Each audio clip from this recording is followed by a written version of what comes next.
ዝኽቡር ዕለት ቤተ ክርስቲያንና ተራዓቶ ምድሓና ዝተበሰረሉ እግዚአብሔር ንህዝቡ ዝበጽሓሉ ጊዜ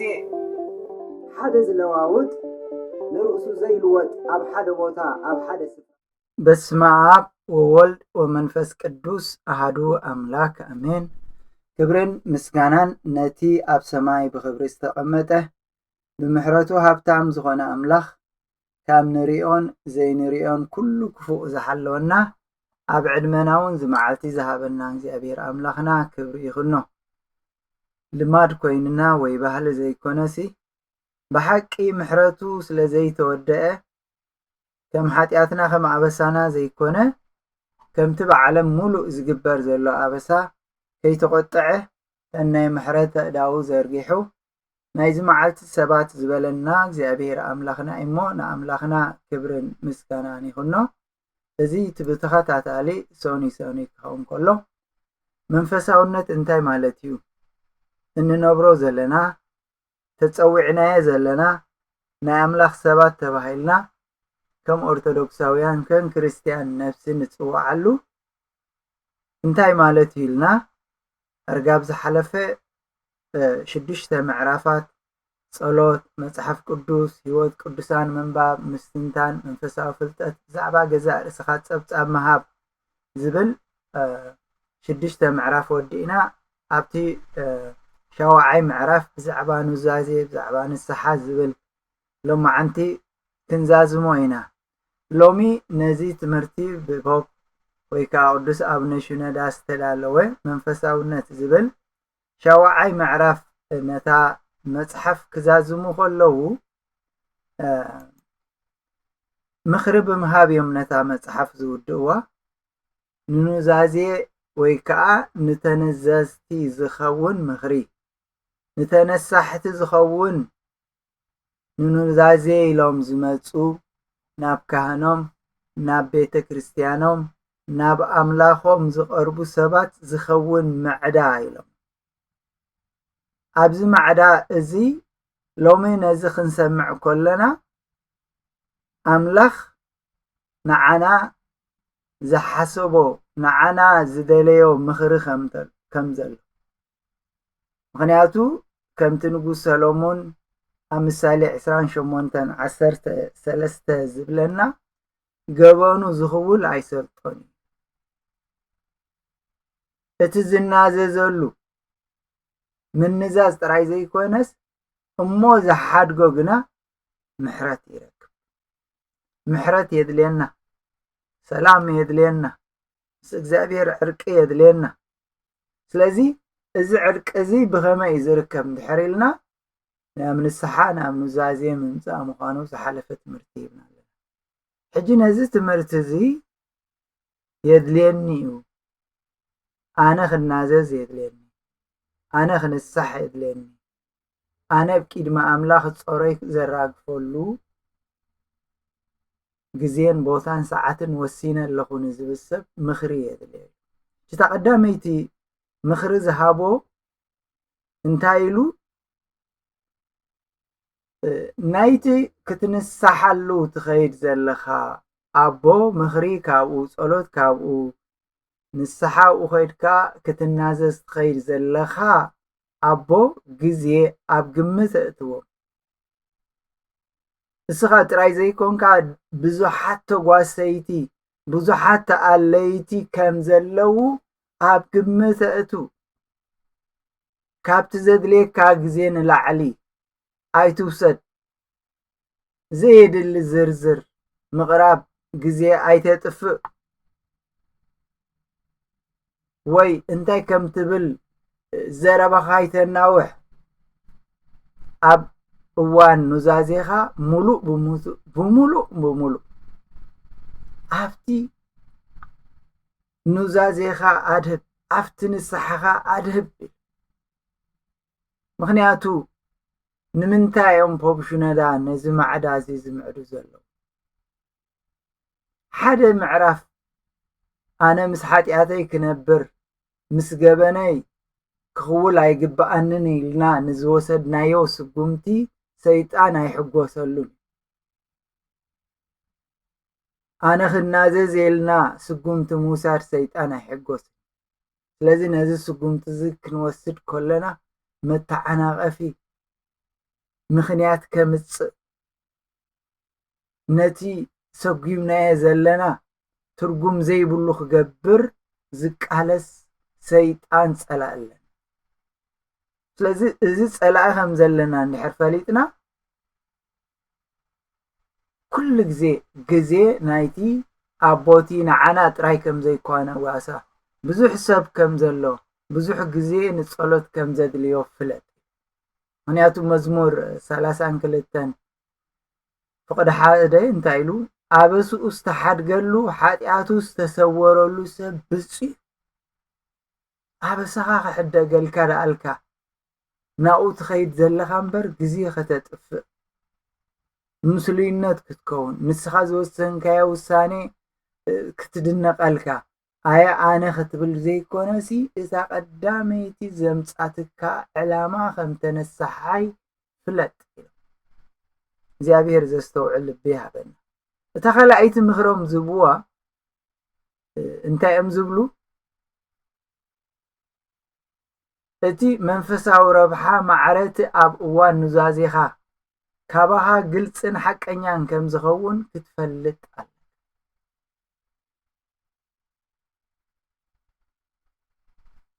እቲ ትንስሖ ዘለኻ ኣብ እዝን እግዚአብሔር ከም ዝበጽሕ እግዚአብሔር ምሕረት ከም ዝበካ እቲ ዝንስሐካ ዘሎቦ ምስ ኣምላኽ ከተዓረቐካ ከም ምስክር ኮይኑ ክሰምዕ እምበር ጉዳይካ ንደገ ኸውጽእ ንዓኻ ክሕፍር ኢሉ ይኮነን ኣብኡ ዘሎ ኢሎም ከም ተቀዳማይ ዮሐንስ ምዕራፍ 1 ኣብ ቀዳማይ መልእኽቲ ቅዱስ ዮሐንስ ኣብቲ ምዕራፍ 1 ፍቅዲ 9 ዝበሎ ኃጢአትና እንተ ተናዘዝና نحاتاتنا يقرأ خبلنا ككل عمصانا كنصحنا أمونن صادقني نابزبل طرايت أمن سمو بيقش حاتاته يوصليدو كمزي دو يخون كمزي لكا ناي طرطاري هوتا يحلخا امصيكا زلو كتنصح قريبكا زلو مخنيات انتاي مخانو فلت اتترخبو برخت حاسيبكا نعو ኣብ ቅድመ ኣምላኽ ከተቕርቦ ከለኻ ረብሓ ከም ዘለካ ሓጢአትካ ይቕረ ከም ዝበሃል ካብ ኩሉ ዝዓመፅካዮ ዓመፃ ከንፀሃካ እሙን ዝኾነ ጎይታ ኣብ ላዕሊ ኣብ ሰማይ ዕቤቱ ዘይድረት ኣምላኽ ይጥምተካ ከም ዘሎ ጥራይ ሓሲብካ እዚ ረብሓ እዚ ሓሲብካ ምጻእ እትሳልሳይ ኣቦኻ ብዛዕባ ሓጢአትካ ትብሎ ዘበለ ብሕቡእ ስለዚ ዝሓባእካ ነቲ ካብ ኑዛዜ ተዋሃበካ መምርሒ ብምስጥር ሓዞ ንዓኻ ኣነ እዚ ኣቢሰ ኣነ እዚ በዲለ ኣነ እዚ ገይረ ኢልካ ምስተነሳሕካ ምስቲ ንስሓኻ ዝኸይድ ክትገብሮ ዝግባእካ ንዝሃበካ ንዓኻ ዝምልከት ከምዚ ንሓደ ሕሙም ናይ ላቦራቶሪ ተመርሚሩ ኣብ ቅድሚ ሓኪሙ ምስ ቀረበ እዚኣ መድሃኒት ውሰዳ እዚኣ ግበር ኢሉ ዝህቦ እቲ ኣቦ ዝበካ ንዓኻ ዝምልከት እዩ ከምዚ ኢሎም ንቦና ከምዚ ኣዚዞም ንዓኻ እንታይ ኢሎምካ ኢልካ ንደገ ተውፅኦ ንኻልእ ዝምልከት ኣይኮነን ኢሎም ቦክሽኑ ኑዛዜኻ ንሓደ ዘዕንቅፍ ሰብ ከይከውን እዚ ተባሂለ እዚ ግበር ኢሎምኒ ከምዚ እኮ ኢልካ ትዛረብ ንብዙሓት መዕንቀፊ ዝኸውን ካብ ብዙሓት ሰባት ግልል በል ካብ ዕላል ረሓቕ ናይ ጽሞና ግዜ ሃልወካ እንድሕር ኢልካ ኢሎም ቦክሽኑ ዳትቦኻ በቃ ምስ ሰብኣይ ተቕረብ እንዲልን ቦይነ ሰሓይ ኢልካ ምዝራብ ኣየድልየካን እዩ እዚ ነቲ መንፈሳዊ ቦኻ ይኹን ነቲ መንፈሳዊ ጉዕዞ ዘጽርፍ እሱ ዝበለካስ መድሃኒ ዝኣዘዘልካሲ ክትጥዕዳ እምበር ክትዛረበሉ ይኮነን። ስለዚ ነዚ ኣስተውዕልዎ እዩ። እቲ ራብዓይ ምኽሪ ዝህብዎ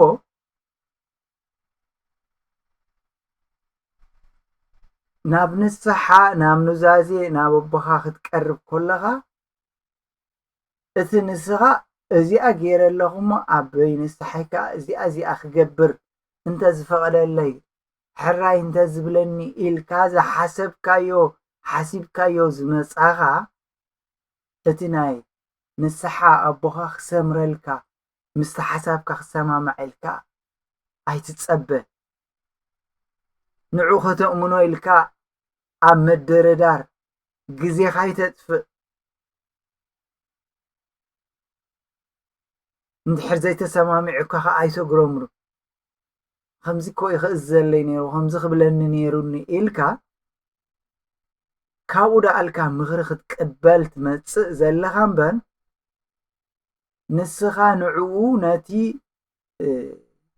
ከማኽረካ ዝግባእ ነገር ከተማኽሮ ኣይኮንካን መፂኻ ዘለኻ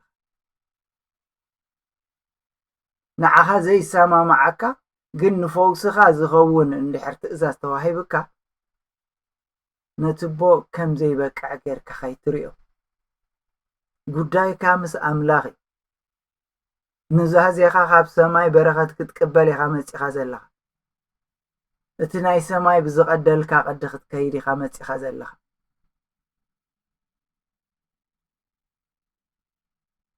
ስለዚ እዚ ከነስተውዕል ይግባአና እዩ። እቲ ሓምሻይ ምኽሪ ዝሃብዎ ፖፕ ሽኖዳ ንናይ ንስሓ ኣቦኻ ብዛዕባ እቲ ክትፈልጦ ዘይበቅዕ ናይ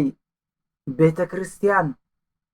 እዚስ እንታይ ኮነ ኾን እዚስ ከምዚ እሞ እንታይ እያ ነይራ ኢልካ ኣይትሕተቶ ሕጂ መፂኻ ዘለኻ ትንስሕ ሕጂ መፂኻ ዘለኻ ጾርካ ከተዳግፍ ክትሕፀብ ክትፀሪ ብዛዕባ ከምዚ እንዲ ዝብል ከተፃሪ ኮንካን መፂኻ ዘለኻ ከምቲ ጎይታና ኣብ ሉቃስ ወንጌል ምዕራፍ 9:62 ዕርፉ ኢየሱስ ግና ዕርፊ ብኢዱ ሒዙ ንድሕሪት ዝርኢ ንመንግስቲ ኣምላኽ ኣይበቅዕኒ ዝበሎ ነቲ ዝመፃኻሉ ምስ ኣምላኽ ሕብረት ክህልወካ ናይ መንግስቲ ኣምላኽ ወራሳይ ክትከውን ዝመፃእካዮ ዘፍርስ ነገር ምግባር ኣየድልየካን መፂኻ ዘለኻ ጾር ከቢድካ ሓጢኣት ጾር ኮይኑካ ክትራግፍ ምስ ኣምላኽ ክትዕረቕ ዳ እምበር ብዛዕባ ናይ ሰረት እምነት ከተፃርን ምስኡ ዝሓጠኻዮን ትትንስሖም ከተስተንትን ኣይኮንካን መፂኻ እቲ ሻዱሻይ ምስ ግዜ ይቀልጥፍ ክብል እየ እቲ ሻዱሻይ ነጥቢ ክንጥንቀቐሉ ዝግባአና ኢሎም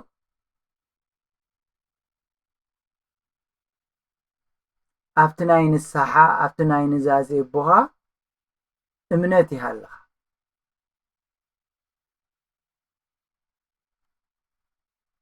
ነቲ ዝበካ ምኽሪ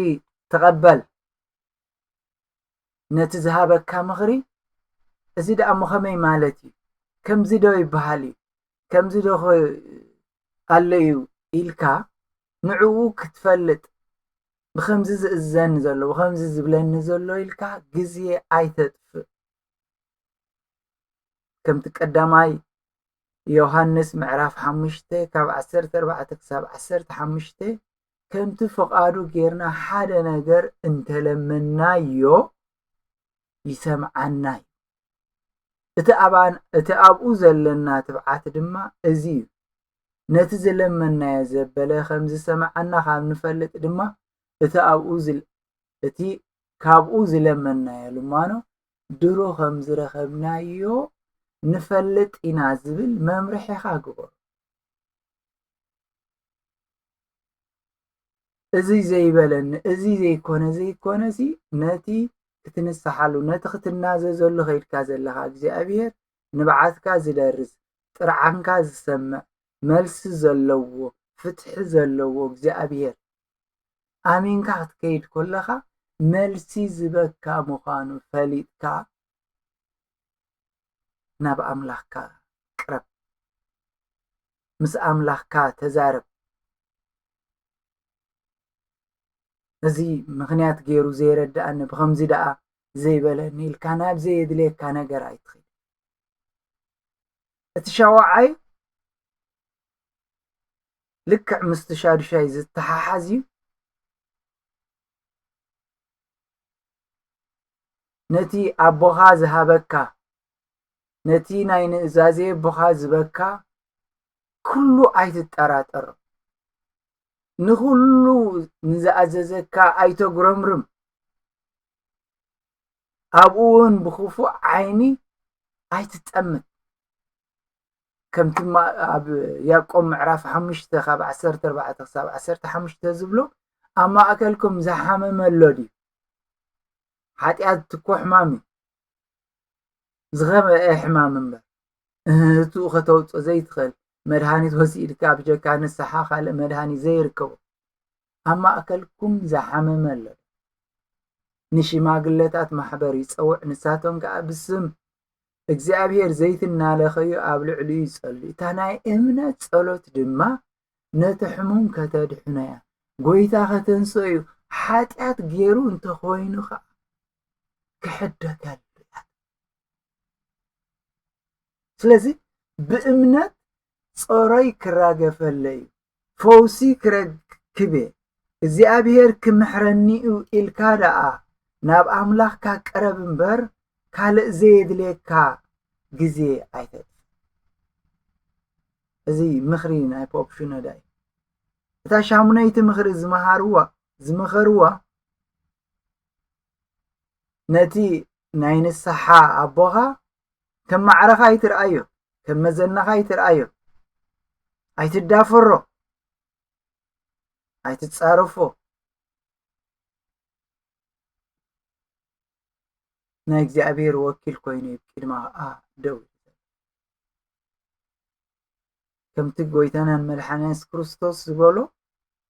ኣብ ማቴዎስ 10:40 ንኣኻትኩም ዝቕበል ናይ ዝቕበል እቲ ናይ ዝቕበል ድማ ነቲ ዝለኣኸኒ ነቲ ናይ ንስሓ ኣቦ ክንቅበል ከለና ንዕኡ ከይደፈርና ንዕኡ ከይረዓቕና ቃል እግዚኣብሔር እዩ ዝነግረኒ ዘሎ ናቱ ሓሳብ ናቱ ገልግሎት ናቱ ድሌት እኮ ይኮነ ንሱ ዝቀደዶ ቅዲ እኮ ይኮነን እዚ ናይ ንስሓ ህይወት እዚ ናይ ቤተክርስትያን ስርዓት እምበር እቲ ኣባት ንስሓኻ ኮይኑ ዘሎ ብናቱ ፍልጠት ዝመሃዞ ይኮነ ስለዚ ምስኡ ዘባእስ ምስኡ ዘተሃላለኽ ንዑ ዘድፍር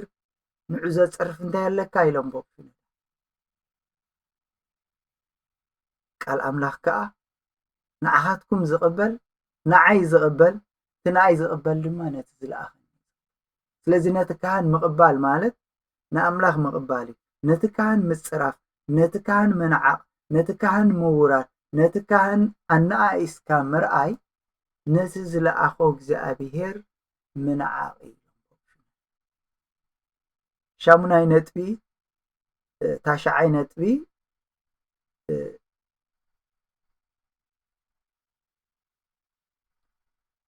ኣብ ካልኦት ከማኻ ኣብ ዝንስሑ ዘለዉ ሰባት እቲ ኣቦኻ ብዘርእዮ ኣተኣላለያ ኣይትቕናዕ ንዓይዳ ከምዘይገበርካለ ኢልካ እውን ንዑ ፀቕጢ ትግበረሉ ነቲ ምስጢር ንስሓ ኢኻ ተዛብዕ ዘለኻ ምክንያቱ ናትካ ጉዳይ ካልእ እዩ ናቱ ናይቲ ካልእ ዝእለ ዘሎ ሰብ ከዓ ንሓደ ብዙሕ ግዜ ዝመላለሶ ብዙሕ ግዜ ዝኣልዮ ነገር እንድሕር ርኢኻ ንዓይ ደኣ ከምኡ ግዜ ዘይሃበኒ ኣነ ደኣ ሞ ከምዚ እንዴ ንዓይ ከምዚ ኣይትበል ገለ ርክብ ሃልይዎም ኣይኮነን እቲ ጾር ናይቲ ስኻ ዘይፈለጥካዮ ንሱ ግን ፈሊጥዎ ክሕክሞ ከኣልዮ ዘለዎ ቁስሊ ስለ ዘለዎ ቀጻሊ እንተተመላለሰ እዚ ቅንኣት ኣይሕደርካ بزي ኣይትሻቐል በዚ ቅንኣት ኣይሕደርካ 10 ነጥቢ ፖፕሽነላ ዝበልዎ ልክዕ ንዑ ተመሳሳላይ ኮይኑ ብብዝሒ ናብ ሓደ ተነሳሓይ ክመላለስ እንድሕር ርኢኻዮ ቅንኣት ኣይሰማዕካ ነቲ ቦኻ እውን ንምንታይ ኢኻ ኢልካ ኣይትሕተቶ ምክንያቱ ዘማኽሮ ነገር ኣሎ ኢሎም ምስታ ታሻዓይቲ ትመሳሰል ሓሳብ ክልቲአን ሓደአን ኣይትቕናእ ኢሎም ኣፍታ ታሻዓይቲ ኣፍታ 10ይቲ ግን እንታይ እዮም ዝብሉ ምጉርምራም ኣይትኸይድ ካብ ምቕናእ ሓሊፍካሲ ንምንታይ ከምዚ ገብር ኢልካ ኣፍካ ናይ ምኽፋት ካብቲ ውሽጥኻ ዝነበረሲ ናብ ደገ ከተውፅእ ከይትቃለስ ተጠንቀቕ እታ ፍቕዲ 11 ዝሃብዋ ምኽሪ ሕፅር ዝበለት እያ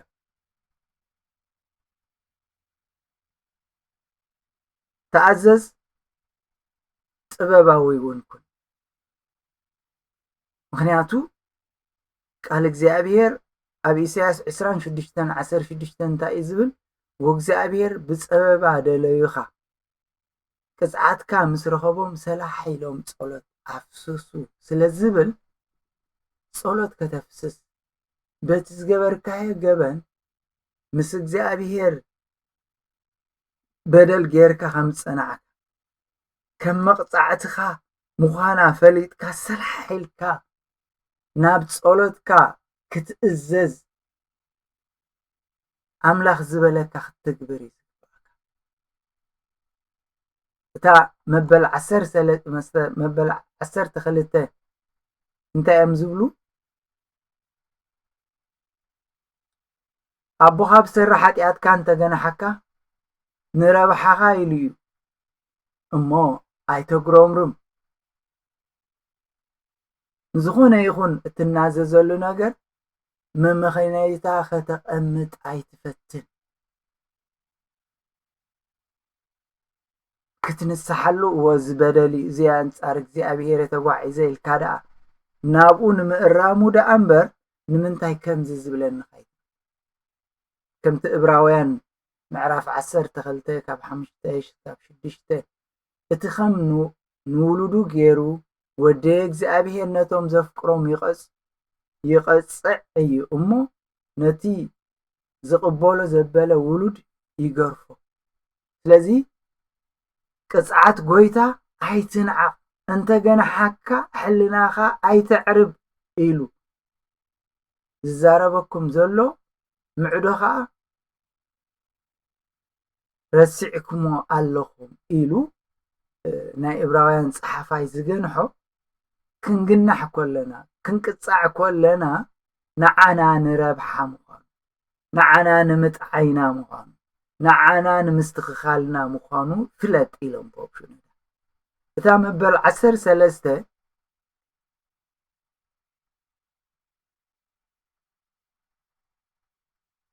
ኣቦኻ ክትንሳሕ ምስ ከድካ ገለ ሕቶ እንድሕር ሓቲትካ ንሱ ከዓ እቲ ዝሓተትካዮ ዘይቅበል ምዃኑ ፈሊጡ ስቕ እንተበለ ተሰማሚዕ ማለት ኣይኮነን ንዓኻ ክምልሰልካ ከምዚ ዶ ይበሃል እዩ ከምዚ ኢልካ ክትሓትት እንታይ ማለትካ እዩ ስለ ዘይበለካ ምስቲ ዝሓተትካዮ ተሰማሚዕሎ ማለት ኣይኮነን ከምቲ ኣብ ወንጌል ዮሃንስ ምዕራፍ 21 ካብ 20 ክሳብ 22 ዝብሎ ጴጥሮስ ሰዓበኒ ተባሂሉ ግን እሱ ከጀመረ ከሎ ዮሃንስ ክስዕብ ምስ ረኣዮ ሽዑ ጴጥሮስ ከዓ ንዕሩዩ ጎይታይ እዚ ከመይ ምዃኑ እዩ በለ እንታይ ዝገብር ዘሎ ሕጂ ክሰማማዕ ምስኡ ንዓይ እንዲኻ ተዛሪብካኒ ንዓይ እንዲኻ ኢልካኒ ኢሉ እዩ ዝሓስብ ዘሎ ጎይታ ግን እንታይ ገደሰካ ስኻ ጥራይናትካ ግበር ስለዚ ኣብዚ እቲ ቦነስሓ ዝብለና እቲ ዝመኽረና ነቲ ንሓቶ ዘይኮነ ትቐንዲ ዘገድስ ዘሎ ንሕና ናብቲ ኑዛዜ ዝኸደና ካብ እግዚኣብሔር በረኸት ክንቅበል ጾርና ክራገፍ ምዃኑ ከይንርስዕ ተናይ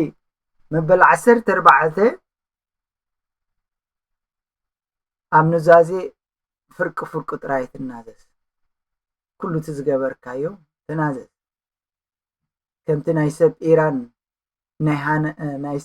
ናይ ሃነንያን ኣብ ግብረ ሐዋርያት ምዕራፍ 5 ካብ 1 ክሳብ 10 ዘሎ ዓይነት ኣይትግበሮ ፍርቁ ሓቢኦም ፍርቁ ኣምፂኦም እዚኡ ኢሎም ዝተዛረቡ እሞ ንመቕፃዕቲ ዝኾኖም ንሞት ከይኮነካ ንኑዛዜ ንኣምላኽ በዲለ እሞ ክናዘዝ ኢልና ክንመፅእ ከለና ፍርቁ ሓቢእና እዚ ከመይ ገይረ ከውፅእ ኢልካ ፍርቁ ሓቢእካ ፍርቁ ምዝራብ ኣይግባእን ኢሉ እታ ናይ መጨረሻ ዝበልዋ ምኽሪ ክበሉ ከለዉ ንኑዛዜ ክትመፅእ ከለኻ ንኻልኦት ንመጥረዒ ግዜ ክጥቀመሉ ይኮነ ከምዚ እኮ እዮም ዝገብሩ ከምዚ እኮ ይፈለጥኩምን እምበር ኢልካ ናይ ካልኦት ጌጋ ከተቃልዕ ኣይኮንካን መፂኻየ ዘለኻ ካብ እግዚኣብሔር ምሕረት ክትረክብ ክትናዘዝ እሞ ካብ እግዚኣብሔር ጾርካ ተረጊፉ ቁስልካ ተፈዊሱ ምጥዓይካ ኮይኑ ኢኻ መፂኻ ዘለኻ ከምቲ ወንጌል ሉቃስ ምዕራፍ 18 ካብ 10 ክሳብ 14 ዘሎ እቲ ፈሪሳዊሲ ኣመስግነካ ኣለኹ ከምዚ ይገብር ግን ከምዚ ተጋዊ እዚ ስለዘይኮንኩ የመስግነካ ኣለኹ ኢሉ ብዛዕባ ናይ ካልኦት ጌጋ ዝቆፀረ ኣብ ግዜ ኑዛዜ ናይ ካልኦት በደል ክጠቅስ ኣይምልከተካን ግቡእካ ኣይኮነን እስኻ ከይድካዮ ዘለኻ ናብ ኑዛዜ ኢልካ መፂኻዮ ዘለኻ እንታይ ምዃኑ ክትፈልጥ ከምቲ ክንጅምር ከለና ምሳሌ 28:13 ዝበልናዮ ገበኑ ዝኽውል ኣይሰልጦን እዩ እቲ ዝናዘዘሉ ንገበኑ ዝናዘዘሉ ጥራይ ዘይኮነሲ ዝሓድጎ ምሕረት ይረክብ ዝተባሃለ ምሕረት ክትረክብ ናብዛ ኑዛዜ ከም ዝመፃኻ እዚኣ ከም መሪሕ ናይ ህይወትካ እንተጌርካያ ብዛዕባ ካልኦት ኣበሳ ይኹን ብዛዕባ ዘየድልን ክንዛረብ ኣይንኽእልን ኢና እሞ ነዚ ኣስተውዕልና ከምቲ እግዚኣብሔር ዝበለና ክንከውን እግዚኣብሔር ሓግዘና ንኣብን ንወልድን ንመንፈስ ቅዱስን ምስጋና ይኹን ሎምን ኩሉ ሻዕ